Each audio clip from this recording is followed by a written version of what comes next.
Hello viewers. तो आज से हम इस वीडियो के थ्रू मनी मार्केट के बारे में, मनी एंड बैंकिंग के बारे में देखेंगे, जिसमें से सबसे पहले हम मनी मार्केट के बारे में पढ़ेंगे। तो जो मनी मार्केट होता है वो डील करता है शॉर्ट टर्म फंड से, वहीं जो कैपिटल मार्केट होता है वो लॉन्ग टर्म फंड से डील करता है। तो पहले हम मनी मार्केट के बारे में देखेंगे। यहाँ पे कुछ मनी मार्केट के इंस्ट्रूमेंट्स हैं, जैसे first one is treasury bills. ये जो ट्रेजरी बिल है इसको सेंट्रल गवर्नमेंट इशू करती है गवर्नमेंट के ही बिहाफ पे, on the behalf of government, to curb temporary liquidity shortfalls. जो भी लिक्विडिटी होती है टेम्प्रेरी, उसको कंट्रोल करने के लिए, उसके शॉर्टफॉल को कंट्रोल करने के लिए ट्रेजरी बिल को इशू करती है government, central government. And they not yield interest but issued at redemption price. इसमें इसको इशू करने के लिए कोई भी इंटरेस्ट नहीं होता है, लेकिन रिडम्पशन प्राइस पे ये इशू की जाती है। Next one is repo rate. Repo rate में क्या होता है?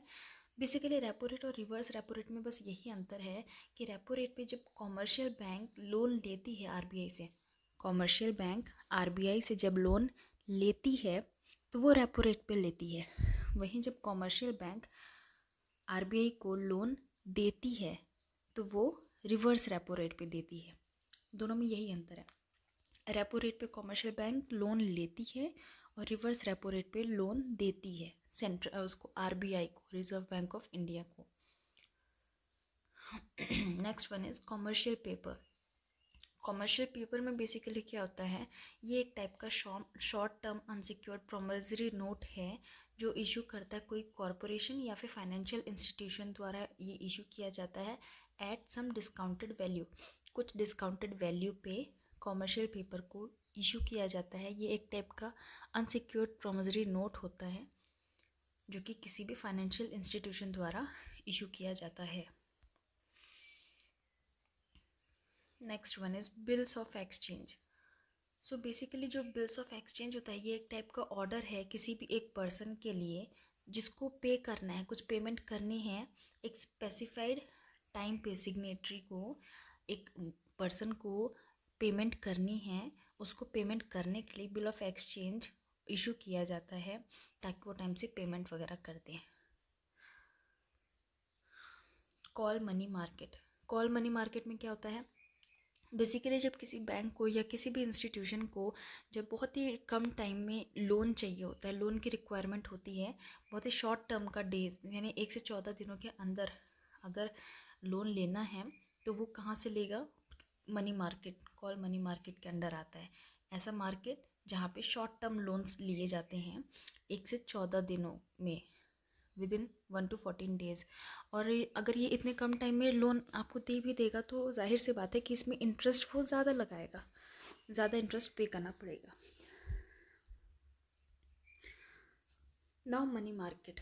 मनी मार्केट के अंदर कौन कौन से इंस्टीट्यूशन आते हैं? सबसे पहला तो हो गया RBI, reserve bank of India. अगला हो गया कॉमर्शियल बैंक्स। फिर हो गया development banks, investment institutions, RRB, regional rural banks, फिर फॉरेन बैंक्स। नाउ ये था हमारा मनी मार्केट का। अब हम देखेंगे capital market.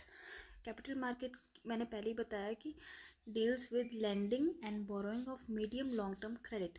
Long term loans या फिर मीडियम लोन्स, इन सबको कौन दिखता है? Capital market. और शॉर्ट टर्म लोन्स को, फंडिंग को कौन दिखता है? Money market. कैपिटल मार्केट के अंदर क्या क्या आता है?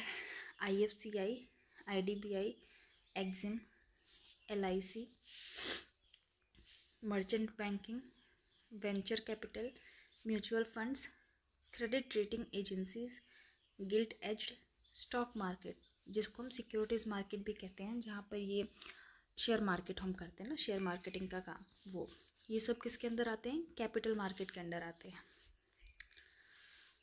ना हम देखेंगे जो सेकेंडरी मार्केट होते हैं जो कि स्टॉक एक्सचेंज से डील करते हैं। सबसे बड़ा हमारा जो मार्केट है वो कौन सा है? एनएसई, नेशनल स्टॉक एक्सचेंज, जो कि बना था 1992 में। इसका इंडेक्स क्या है? निफ्टी। और सबसे पुराना जो है वो है बॉम्बे स्टॉक एक्सचेंज, जो कि 1875 में, 1875 में बना था, और इसका इंडेक्स है सेंसेक्स। तो जो ये सबसे पहले तो हमारा बॉम्बे स्टॉक एक्सचेंज था, बीएसई आया था, लेकिन फिर बीएसई को बाद में इसने NSE ने रिप्लेस कर दिया था और ये इससे ज़्यादा बड़ा बन गया था फिर। Now next one is IDBI। IDBI का फुल फॉर्म क्या है? Industrial development bank of India, जो कि 1964 में बना था। एंड इसका क्या काम होता है? क्रेडिट प्रोवाइड करता है to protect industrial state of economy. Industries को क्रेडिट प्रोवाइड करता है IDBI। SEBI, securities and exchange board of India. ये बना तो 1988 में था, बट स्टैट्यूटरी स्टेटस उसको कब मिला था? 1992 में। तो ये वाली डेट आप लोगों को याद होनी चाहिए। जो सेबी है, सेबी जो securities and exchange board of India था, वो 1988 में बन तो गया था, बट उसकी जो स्टैट्यूटरी स्टेटस था वो 1992 में बना था, मिला था। देन आता है आपका SIDBI, small industrial development bank of India. तो जैसे इसका नाम से जाहिर है, small industrial development bank of India, ये 1990 में बना था। ये क्या करता है? MSME, जो कि माइक्रो, स्मॉल और मीडियम एंटरप्राइज है, यानी कि जो छोटे इंडस्ट्रीज़ हैं, उन सबको हेल्प करता है, फाइनेंस प्रोवाइड करके उनको ग्रो करने में हेल्प करता है। छोटे इंडस्ट्रीज़ को फाइनेंस प्रोवाइड करता है ताकि वो ग्रो कर सकें, बस। Next one is UTI, unit trust of India, जो कि 1963 में बना था। ये क्या करता है? इसका काम होता है एंकरेज करना पुअर और middle income groups to pool their savings. जो छोटे लेवल पे जिनकी इनकम है, ज़्यादा बड़े लेवल पे नहीं है, जो पुअर या फिर मिडिल इनकम ग्रुप हैं, उनको सेविंग करने के लिए एंकरेज करता है यूनिट ट्रस्ट ऑफ इंडिया। ये कब बना था? 1963 में।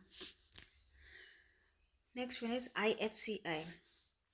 ये आया था 1948 में और इसका फुल फॉर्म है industrial finance corporation of India, जो कि मीडियम और long term financial assistance to large industries. वही है, मीडियम एंड लॉन्ग टर्म जो भी फाइनेंस होता है, जो भी लोन वगैरह होता है, ये लार्ज इंडस्ट्रीज़ को। जैसे उसमें क्या था, SIDBI में क्या था? वो छोटे इंडस्ट्रीज़ को देता था। IDBI छोटे इंडस्ट्रीज़ के लिए था। वहीं पे जो IFCI है, ये बड़ी इंडस्ट्रीज़ को फाइनेंस प्रोवाइड करता है, लोन वगैरह देता है। Next one is IIBI। ये बना था 1977 में और इसका फुल फॉर्म है industrial investment bank of India. So this is it for today. Thank you.